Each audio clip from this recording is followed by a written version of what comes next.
Pemirsa, kita awali Sindo Malam, seorang pemuda di Kabupaten Pati nekat bakar rumah orang tuanya lantaran terlibat konflik keluarga. 2 rumah ludes terbakar, kerugian capai ratusan juta rupiah.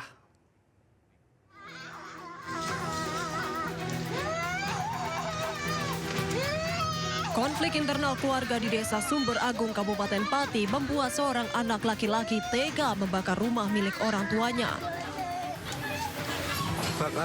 Kejadian bermula saat terjadi cekcok antara pelaku dan orang tuanya hingga membuat pelaku emosi melakukan pembakaran rumah berjenis limasan tersebut. 1 unit mobil pemadam kebakaran langsung diterjunkan ke lokasi kejadian.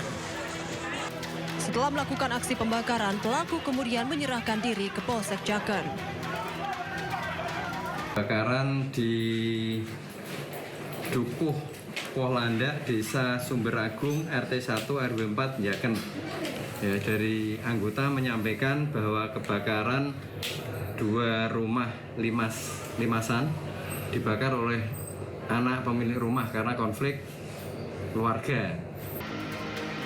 Tidak ada korban jiwa dalam peristiwa ini, namun kerugian materi ditaksir mencapai 120 juta rupiah. Dari Pati, Jawa Tengah, Vindi Agil, iNews melaporkan. Berita selanjutnya, pemirsa, sebuah truk bermuatan 10 ton jatuh terperosok ke laut di dermaga Sofifi, Kota Tidore, Maluku Utara. Insiden ini terjadi saat proses penurunan kendaraan dari kapal feri KMP Permata Lestari.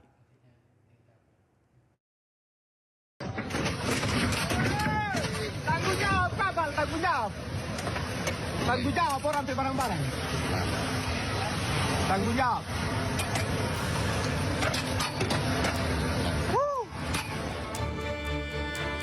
Truk bermuatan sekitar 10 ton terjatuh dan tenggelam ke dalam laut saat akan keluar dari kapal feri KMP Permata Lestari. Insiden tersebut disebabkan patahnya ramdor atau pintu kapal yang berfungsi sebagai jembatan penghubung antara dek kapal dan dermaga. Beban truk seberat 10 ton membuat kendaraan cepat terperosok jatuh ke dalam laut. Truk milik ekspedisi Sinar Alwa rencananya akan melanjutkan perjalanan menuju Lelilef, Halmahera Tengah. Di mana truk berada kurang lebih 15 menit di atas remdor dengan kekuatan yang tidak bisa menahan beratnya truk 10 ton. Akhirnya truk tersebut jatuh ke air laut. Beruntung, sopir truk yang terjebak di dalam kendaraan berhasil menyelamatkan diri.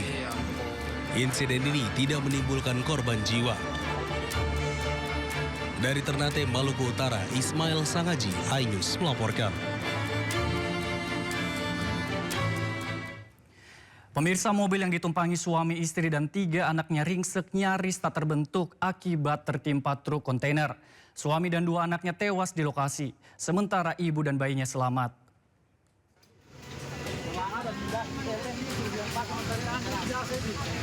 Sebuah minibus yang membawa 1 keluarga ringsek parah usai tertimpa truk bermuatan kontainer di Jalan Poros Makassar, Pare, Desa Tamarupa, Kecamatan Mandale, Kabupaten Pangkep, Sulawesi Selatan.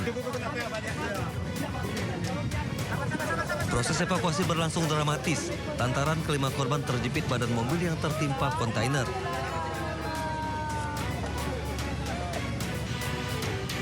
Kecelakaan bermula ketika truk kontainer yang menuju Makassar ini menyalip mobil yang melaju di depannya, lalu truk naik ke trotoar dan terguling sehingga menimpa mobil korban yang melaju di sampingnya. Akibat kejadian ini 3 orang meninggal dunia yang merupakan seorang ayah serta 2 anaknya yang berusia 7 tahun dan 5 tahun. Sementara seorang ibu dan bayinya selamat. Kelima korban dibawa ke Puskesmas Mandale. Untuk penyelidikan sementara, mobil dump truck diduga menghindari mobil Brio sehingga naik ke median jalan sehingga oleng menimpa mobil Brio yang berada di sisi kirinya. Untuk korban sendiri di mobil Brio ada 5 orang. Pengemudi truk telah diamankan dan polisi masih menyelidiki penyebab pasti kecelakaan. Akibat kecelakaan, arus lalu lintas sempat mengalami kemacetan sejauh 1,5 km. Dari Kabupaten Pangkep, Sulawesi Selatan, Udin Syahrudin, iNews melaporkan. Pemirsa, berita selanjutnya, seorang pengendara mobil diamuk warga setelah tabrak sejumlah pemotor di Jalan Raya Citayam, Depok. Diduga pelaku berkendara dalam kondisi mabuk.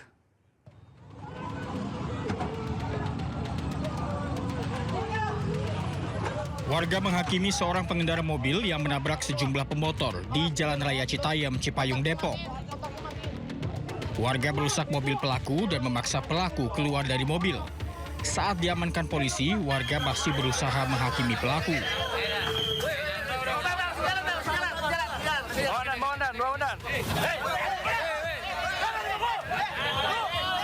Menurut salah satu saksi, mobil pelaku dari arah Depok menuju Citayam tiba-tiba oleng ke kanan hingga menabrak satu pemotor. Bukannya berhenti, mobil terus melaju hingga tabrak pemotor lainnya serta sebuah ruko. Diduga pelaku berkendara dalam kondisi mabuk. Kalau yang tadi pada megangin ini sih, warga yang megangin pelakunya itu katanya sih mabok. Karena diajak ngobrolnya nggak nyambung katanya. Tadi sempat dikejar warga atau gimana? Sempat dikejar warga, cuman kayak mabok gitu sih, soalnya dia nggak kenceng. Cuma setelah habis nabrak itu kayak lepas kendali gitu. Hilang kendali langsung hidupkan makin kenceng gitu. Dia nggak keluar dari mobilnya? Nggak keluar dari mobilnya, akhirnya dipaksa keluar sama warga. Akibat kejadian ini, sejumlah pemotor terluka dan tembok ruko hancur. Pelaku sendiri dibawa ke kantor polisi untuk pemeriksaan. Dari Depok, Jawa Barat, Iyung Rizky, iNews melaporkan. Seorang emak-emak membawa balita usai belanja di minimarket sepeda motor yang dikendarainya ditabrak ojol saat sedang berbelok ke kanan. 2 sepeda motor terguling dan korban terhempas termasuk sang balita.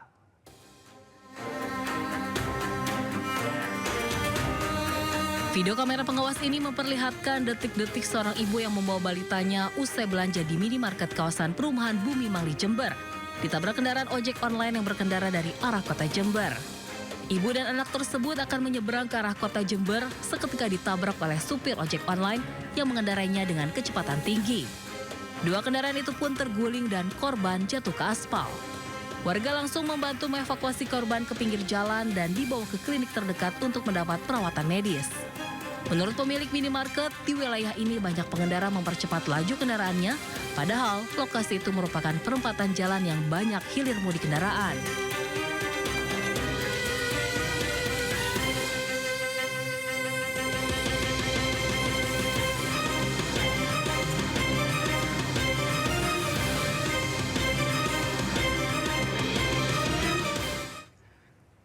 Seorang siswi madrasah di Lumajang, Jawa Timur tertembak peluru nyasar saat jam istirahat sekolah. Korban tertembak di bagian paha dan dirawat intensif di rumah sakit.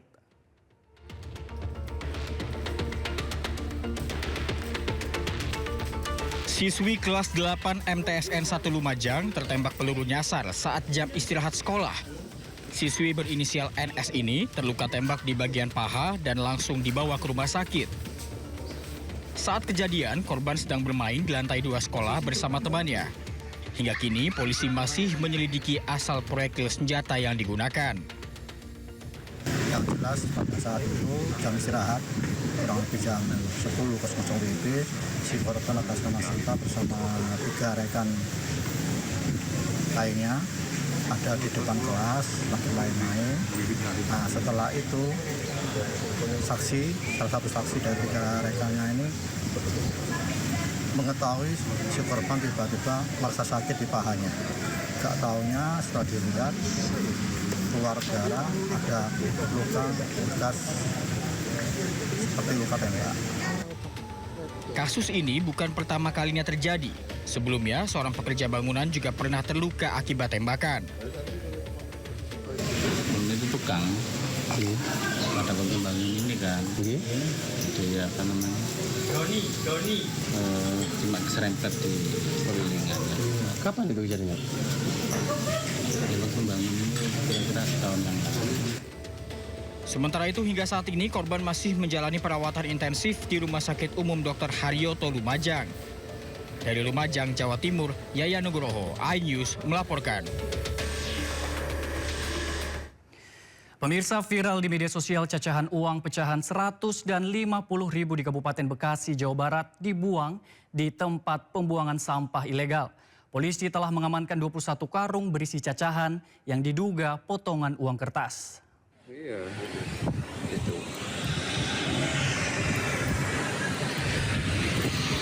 Nah itu nanti yang akan kita viralkan. Potongan kertas diduga uang pecahan 100.000 dan 50.000 rupiah yang berserakan di tempat pemilahan sampah ilegal di Desa Taman Rahayu, Kabupaten Bekasi, Jawa Barat viral di media sosial. Santo pemilik lahan menyatakan cacahan kertas berwarna merah dan biru yang diduga potongan uang tersebut dibuang oleh seseorang dengan menggunakan mobil dump truck sejak 6 bulan terakhir. Cacahan uang tersebut digunakan pemilik lahan untuk bahan urugan. Santo mengaku tidak mengetahui jika yang dibuang di lahan miliknya merupakan potongan uang. Ada baru 6 bulan ya. Jadi sejak 6 bulan itu ada buangan sampah pecahan uang. Ada pecahan itunya. Jadi nggak setiap hari, Pak. Sewaktu-waktu dia. Sementara pihak kepolisian sektor Setu yang menerima informasi langsung mendatangi lokasi pembuangan pecahan uang tersebut. Kemudian hari ini kami akan menghubungi pihak Bank BI untuk mendapat kepastian apakah cacahan uang itu asli atau palsu atau uang mainan atau apa. Karena mungkin walaupun itu bentuk cacahan karena itu adalah fisiknya merupakan dokumen negara uang, perlu pengamanan yang betul-betul sudah dilakukan. Kepolisian sektor Setu telah meminta keterangan 4 orang saksi yang merupakan pemilik lahan dan 3 pekerja pemilah sampah. Dari Kabupaten Bekasi, Jawa Barat, Didit Junaidi, iNews melaporkan. Pemirsa, berita selanjutnya, puluhan warga bentrok dengan pengurus dan orang tua santri saat menggeruduk pondok pesantren Darul Mukhlasin Al-Sani di Kabupaten Muna Barat, Sulawesi Tenggara. Aksi dipicu dugaan pencabulan yang dilakukan pimpinan Ponpes.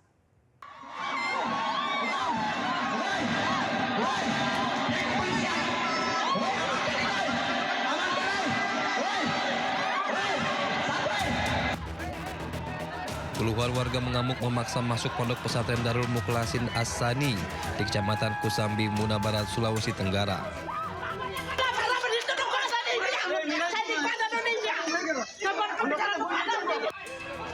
Aksi ini mendapat perlawanan pengurus Ponpes dan sejumlah orang tua santri. Polisi berupaya melerai bentrokan, namun warga kian brutal merusak jembatan yang menjadi akses menuju pesantren. Aksi warga dipicu kasus pencabulan terhadap 3 santriwati yang diduga dilakukan pimpinan pondok pesantren berinisial JM. Salah satu korban telah melapor ke Polres Muna sejak setahun lalu, namun JM belum ditahan. Terkait kejadian ini, pihak DPRD Muna Barat menggelar rapat dengan pihak Ponpes, polisi dan Kemenak setempat. Meminta kepada pihak kepolisian untuk segera melakukan proses penyelidikan dan penyidikan. Itu yang pertama. Kemudian poin kedua, ya kita meminta kepada, kita bersepakat untuk kemudian menutup sementara aktivitas yang ada di yayasan ini. Sesuai kesepakatan, pondok pesantren kini ditutup sementara hingga kasus tersebut memiliki kepastian hukum. Dari Muna Barat, Sulawesi Tenggara, Andi Eba, iNews melaporkan.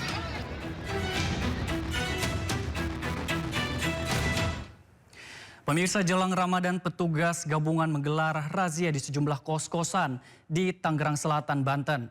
Petugas menemukan sejumlah pasangan muda-mudi tanpa ikatan pernikahan.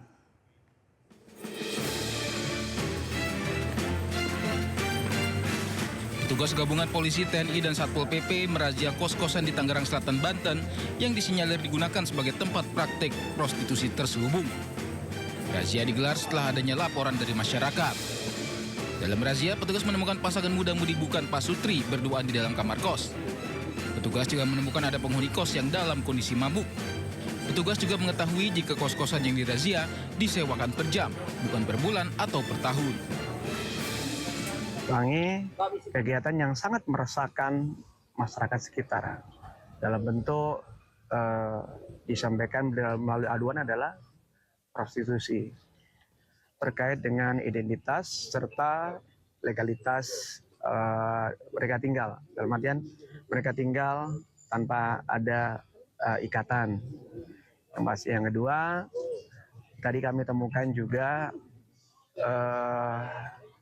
bukti-bukti bahwa dia ini bukan tetap selama berapa bulan gitu, tapi hanya pindah-pindah cuma berapa jam, mungkin itu aja. Polisi akan panggil pemilik kos untuk pemeriksaan lebih lanjut. Jelang Ramadan, razia seperti ini akan terus dilakukan guna memberikan rasa aman dan kenyamanan bagi masyarakat. Dari Tangerang, Banten, Nunung Purnomo, iNews melaporkan.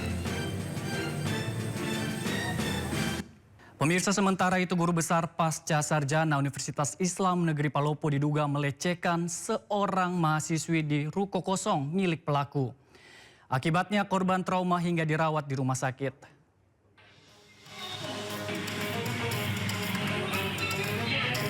Kasus pelecehan yang dilakukan oleh oknum dosen berinisial Prof E resmi dilaporkan ke Mapores Palopo, Sulawesi Selatan. Oknum dosen Universitas Islam Negeri Palopo ini diduga memanfaatkan kesempatan saat mahasiswa yang menjadi korbannya jatuh pingsan. Di hadapan penyidik, korban mengaku sempat jatuh pingsan lalu diangkat oleh 2 orang pria ke sebuah ruko kosong milik terduga pelaku. Pelaku kemudian diduga memanfaatkan kesempatan tersebut untuk melecehkan korban. Aksi pelaku terhenti setelah korban membuka mata. Korban yang tidak terima pelecehan yang dialaminya langsung melaporkan kejadian tersebut ke Mapores Palopo. Melalui rilis resminya, terduga pelaku membantah tudingan yang dialamatkan ke dirinya. Awalnya korban pingsan lalu diangkat oleh saksi, lelaki rapi bersama yang diduga pelaku, menuju ke dalam ruko milik pelaku, dan pada saat korban dibaringkan di dalam ruko tersebut, pelaku memasukkan tangannya ke dalam baju korban. Pelecehan atau pencabulan ini sudah melaporkan ke pihak kepolisian, maka kita menghargai proses hukum yang sudah ada, sehingga ketika informasinya sampai kepada kami lalu membicarakannya di tingkat pimpinan. Pembicaraan dari tingkat pimpinan menyimpulkan bahwa kepada yang terlapor perlu diberi ruang yang cukup untuk fokus menyelesaikan masalah hukum ini. Sejumlah mahasiswa mendesak polisi untuk membuka proses hukum secara profesional. Saat ini penyidik masih mengembangkan laporan korban. Penyidik juga akan mengagendakan pemeriksaan terhadap saksi dan terlapor.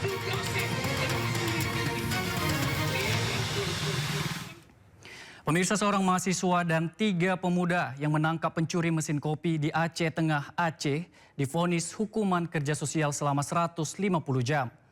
Hakim menilai keempat terdakwa terbukti menganiaya pencuri.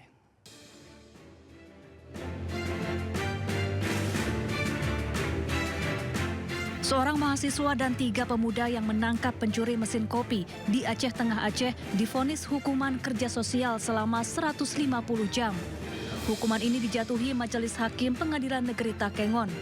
Vonis ini lebih rendah dari tuntutan jaksa, yakni 1,5 tahun penjara. Terkait putusan ini, terdakwa dan jaksa masih pikir-pikir apakah akan mengajukan banding atau tidak. Menyatakan terdakwa 1-4 terbukti dan juga menjatuhkan pidana pada terdakwa selama masing-masing 3 bulan dan menetapkan pidana tersebut diganti dengan pidana kerja sosial di Rumah Sakit Umum Daerah Datu Beru selama 150 jam, dan rinciannya lagi dilaksanakan selama 5 jam per hari dalam jangka waktu 10 hari per bulan. Walaupun tadi memang kita juga melihat bahwa terdakwa masih mengajukan, saya ulang, masih berpikir-pikir ya untuk terhadap putusan ini. Kita tunggu 7 hari bagaimana nanti apakah mengajukan upaya hukum atau tidak. Begitu juga dengan jaksa tadi mengatakan berpikir-pikir dulu, belum menerima, jadi putusan ini belum berkekuatan hukum tetap ya. Sebelumnya pencurian terjadi pada Agustus 2025. Terdakwa Sandika Mehbengi menerima informasi mesin penggiling kopi milik bibinya dicuri. Terdakwa kemudian mencari pelaku yang berujung keributan ketika pelaku melawan saat hendak dibawa ke kantor desa. Terdakwa dan 3 rekannya pun memukul pelaku. Beberapa bulan kemudian terdakwa dipanggil polisi dan terkejut ketika menerima surat panggilan sidang. Peristiwa itu membuatnya berstatus sebagai terdakwa kasus penganiayaan. Dari Aceh Tengah Aceh, Yusradi, iNews melaporkan.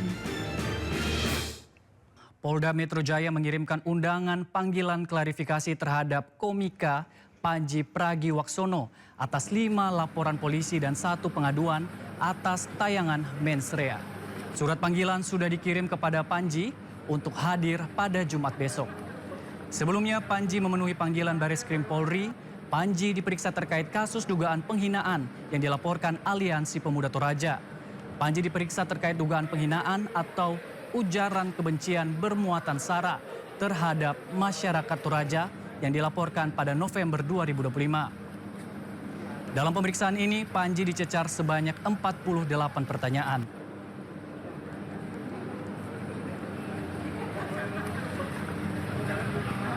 PP diminta untuk diundang untuk hadir klarifikasi pada hari Jumat tanggal 6 Januari 2026 pukul 10.00 WIB.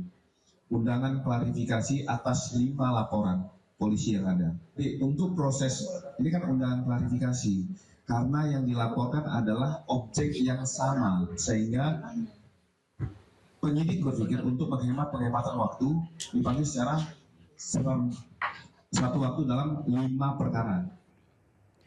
Pemirsa, dipanggil Polda Metro Jaya pada Jumat mendatang, komika Panji Pragiwaksono menegaskan tidak akan menghindar. Panji berjanji akan mengikuti jalannya proses hukum yang berjalan. Saya akan jalanin prosesnya saja. Saya tidak akan menghindar ajakan untuk berdialog.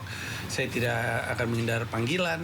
Ketika saya dibutuhkan untuk hadir, tentu saya akan hadir. Dan itulah alasan kenapa saya datang ke sini juga.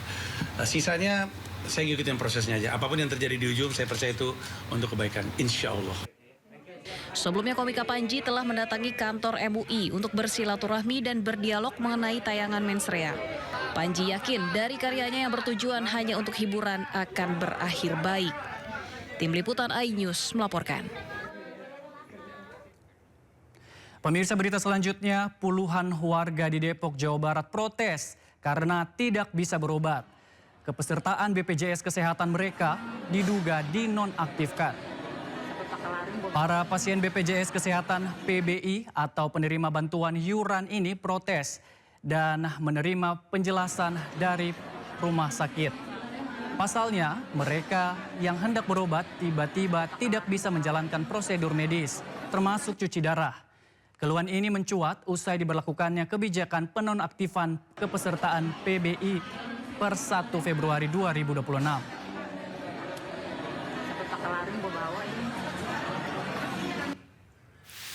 Humas BPJS Kesehatan Rizky Anugrah angkat suara. Menurutnya secara jumlah total peserta PBIJK sama dengan jumlah total peserta PBIJK bulan sebelumnya. Pembaruan data PBIJK dilakukan secara berkala oleh Kemensos supaya tepat sasaran. Peserta JKN yang dinonaktifkan bisa mengaktifkan kembali status kepesertaan JKN-nya jika yang bersangkutan memenuhi beberapa kriteria.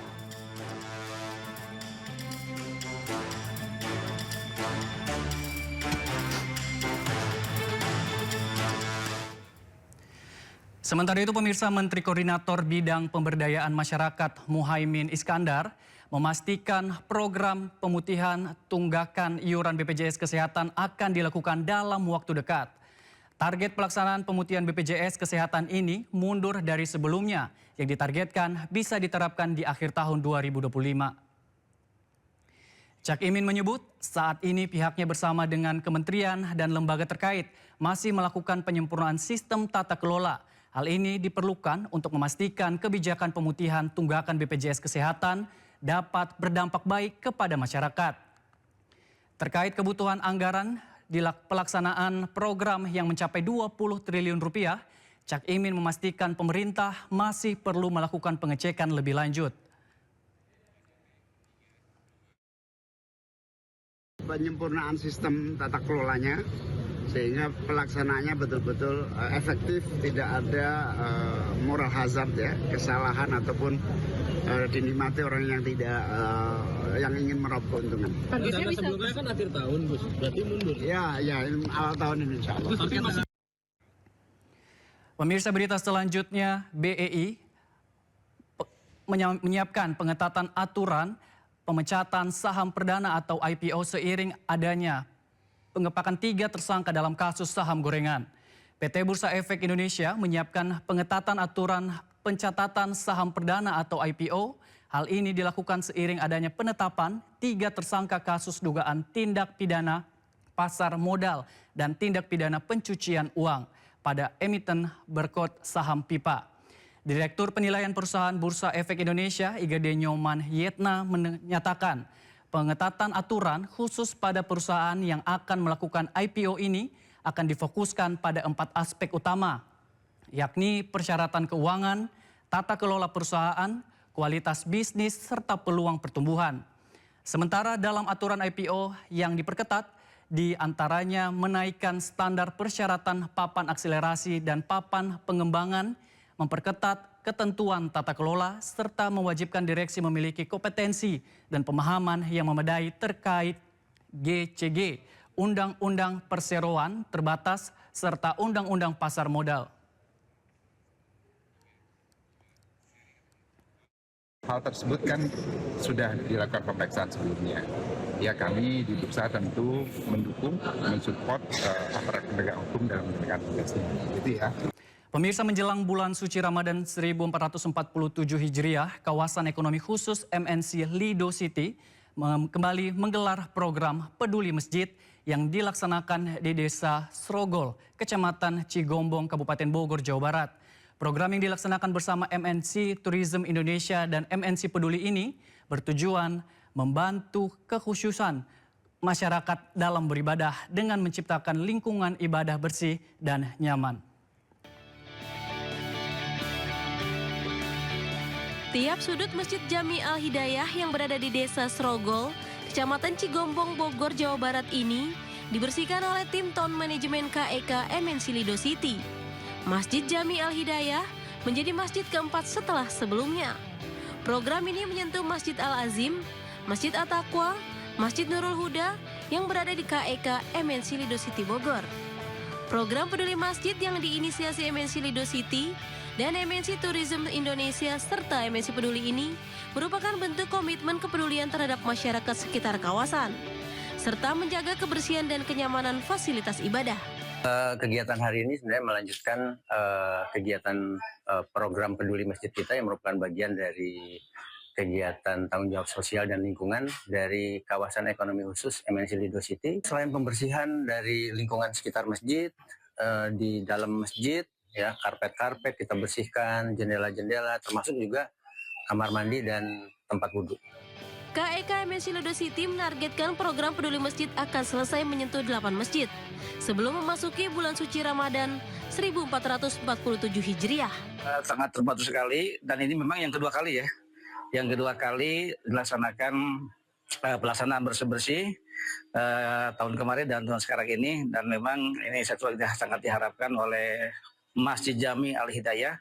Melalui program ini, KEK MNC Lido City, MNC Tourism Indonesia, dan MNC Peduli menegaskan komitmennya untuk terus memberikan kontribusi positif bagi masyarakat sekitar, serta memperkuat hubungan yang harmonis antara perusahaan dan lingkungan. Dari Bogor, Jawa Barat, Wildan Hidayat, iNews melaporkan. Pemirsa, menindaklanjuti hasil screening pemeriksaan katarak terhadap 100 lebih masyarakat, MNC Peduli dan RS Islam Ashifa Sukabumi menggelar operasi katarak dan pterygium gratis. Dalam kegiatan ini, warga yang terdeteksi menderita katarak dan pterygium mendapatkan operasi gratis di Rumah Sakit Islam Ashifa.